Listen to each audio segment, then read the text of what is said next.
இப்போ கரூர் பிரச்சனை வந்த பிறகு சிறைக்கு போக வேண்டியிருக்கும் விஜய், திரிஷாவும் சிறைக்கு போக வேண்டியிருக்குங்கிற நிலைமை வருது. விஜய் சிக்கலில் மாட்டிக்கிட்டார், பாஜக வச்ச கன்னி வலையில் மாட்டிக்கிட்டார், கன்னி வடியில் மாட்டிக்கிட்டார். எப்போது வேண்டாமானாலும் எப்படி வேண்டுமானாலும் ஆகலாம். சினிமா அரசியலாக்கப்பட்டது. ஜெயலலிதா இருந்தால் இந்நேரம் சிறை தான். ஒரே அறையில் திருச்சி சிறையில் விஜய் திரிஷா இப்படி செய்தி வந்துடும். இதெல்லாம் தவிர்ப்பதற்காக அந்த அம்மா என்ன பண்ணுறாங்கன்னா, நான் உள்நாட்டில் வெளிநாட்டில் போய் செட்டில் ஆக போகிறேன் அப்படின்னு இவங்களே ஒரு வதந்தியங்கிற. இதுதான் உண்மை. எங்கள் அம்மாட்ட பெண் கேட்டிருக்கார் அந்த வெளிநாட்டு தொழிலதிபர். ஏன் உள்ளூர் தொழிலதிபர் பெண் கேட்க மாட்டாரா? வெளிநாட்டு தொழிலதிபர் ஒரு ஸ்டேட்டஸு, வெளிநாட்டு தொழிலதிபர்.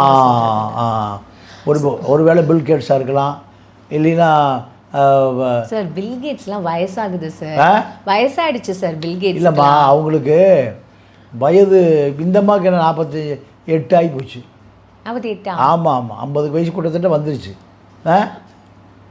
50 வயசு தான், முதிர்கண்ணி தான். அப்போது திரைப்படத்தை துறையை பொறுத்த வரைக்கும் சர்ச்சைகளை தவிர்த்துருவாங்க.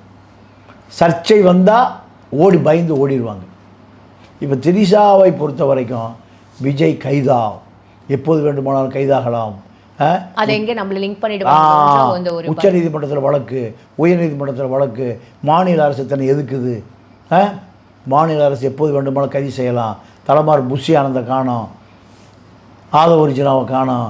விஜயை நடு ரோட்டில் புஷியை இறக்கி விட்டுட்டு காரு மாறி தப்பி ஓடி வந்தார். இந்த நிலைமையில் ஒருவேளை நம்மளையும் போலீஸ் விசாரணைக்கு வந்தான்